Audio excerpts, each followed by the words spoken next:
established in 1882. It was named after Sir Henry Alford, one of South Australia's leading police officers.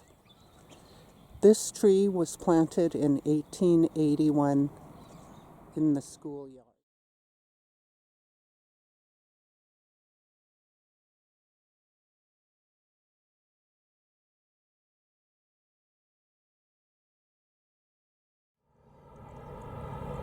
This is the town of Port Augusta waterfront.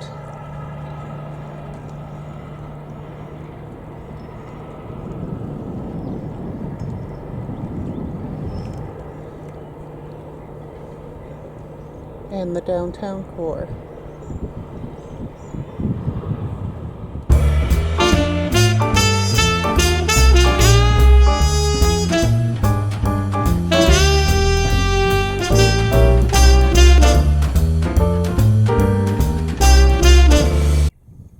The view from camp is the southern side of the Flinders Ranges. In front of us, we can see the ocean.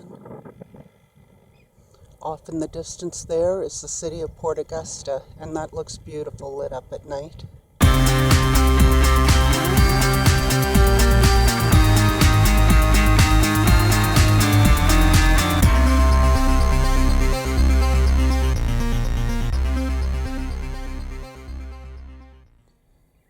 This cow is named July.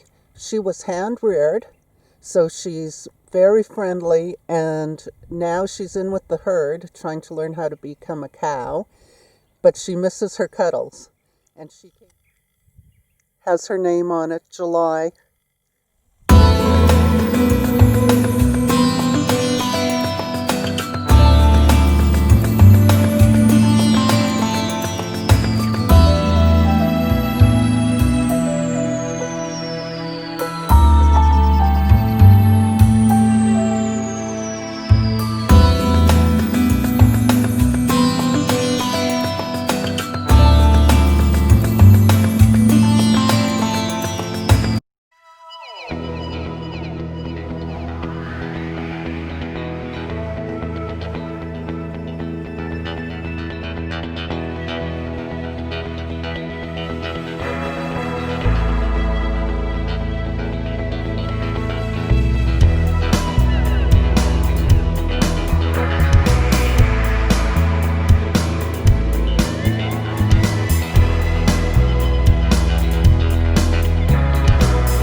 Here's a wombat apartment, lower level and penthouse.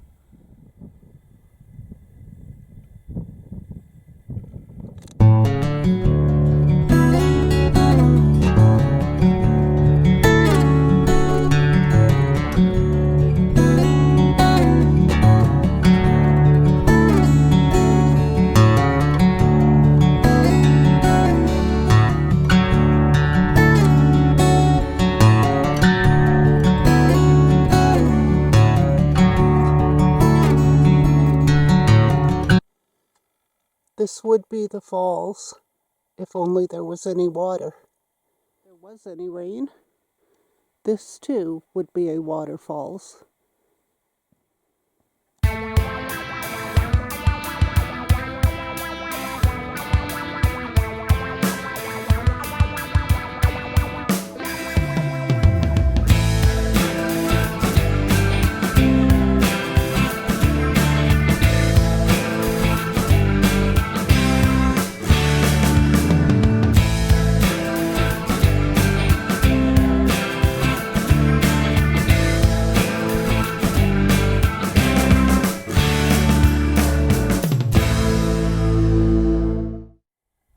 There it is, the stone dam. Looks like it could hold back about 6 feet of water. Talk about modern quality. On the left, 100-year-old tank made out of stone, still in use. On the right, reinforced concrete, all broken down and not being used.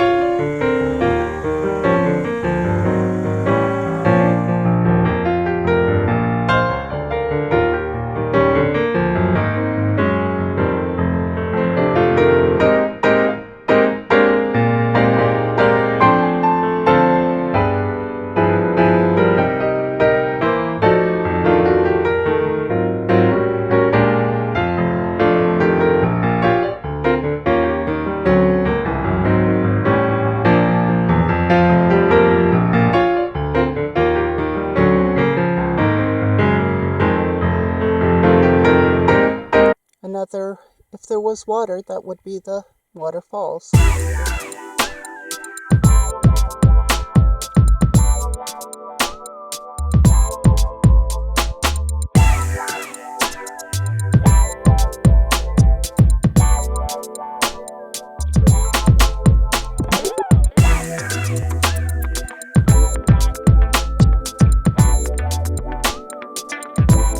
A bit of a cloudy gray day as it's mid-afternoon, but here's the view from the lookout.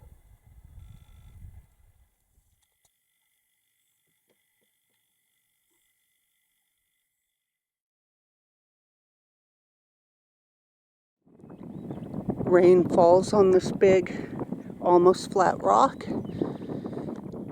It runs off to the rock wall dam at the bottom, which contains it and leads it to this big water reservoir. Pretty ingenious. Turtle Rock, named for its shape, is one of the large number of granite outcrops found in the Eyre Peninsula. Mount Wudinna Rock, which is 10 kilometers from Wudinna Township, is the second largest monolith in Australia and rises 261 meters.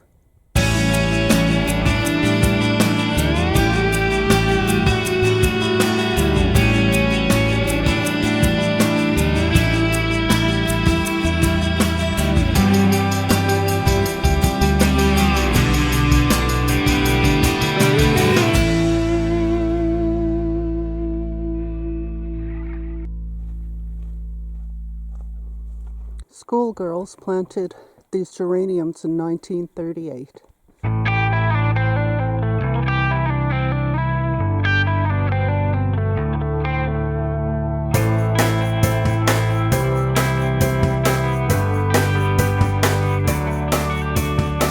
I want to highly recommend this free camp spot.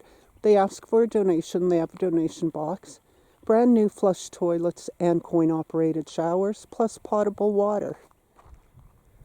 You're next to the men's shed, the showgrounds behind it, and there's sports facilities beyond that, including lawn bowling at the very end as well, and there's even a dump point. You couldn't